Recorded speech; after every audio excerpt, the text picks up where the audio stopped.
Alors, je reviens sur la notion de prévision astrologique au regard de ma théorie du plan A et du plan B. Le plan B étant un plan au cas où le plan A ne marcherait plus, etc. Et l'astrologue doit être capable de dire à quel moment il faut passer du plan A au plan B ou du plan B au plan A. Ça, c'est fondamental. C'est sa tâche principale. Parce que finalement, le grand problème, quand on parle avec l'astrologue, c'est qu'ils ne savent pas à quoi sert l'astrologie. On leur dit à quoi sert l'astrologie? Qu'est-ce qu'elle étudie l'astrologie? Ah ben, elle étudie tout le monde, à tout moment, etc. Or, c'est totalement faux. L'astrologie n'intervient qu'à des moments ponctuels, à des tournants ponctuels, sur des populations ponctuelles. Bon.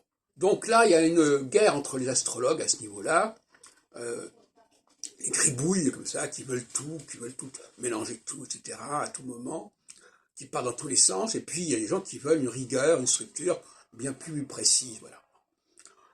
D'ailleurs, dans la Kabbale, il y a cette opposition entre la rigueur et puis une espèce de le din, la gevura, et puis sorte d'ouverture un peu à n'importe quoi, qui est la gedoula, qui est la chesed, etc. Et donc, l'astrologue qui se respecte d'après notre école, c'est quelqu'un qui sait ce qu'il veut et qui sait ce que veut l'astrologie et ce que peut l'astrologie. Certains me disent en disant oui, comprenez, pourquoi est-ce qu'on ne prend pas telle et telle planète, je leur réponds, on ne prend en astrologie que ce dont on a besoin. L'astrologie ne doit pas emprunter plus, utiliser plus que ce dont on a besoin. Si elle a un objectif donné, il faut savoir quelles sont les conditions pour arriver à cet objectif-là. Et comme on dit, le mieux est l'ennemi du bien.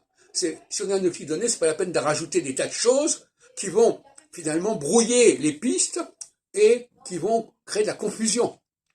Donc il faut arrêter ce phénomène. Absolument, c'est urgent.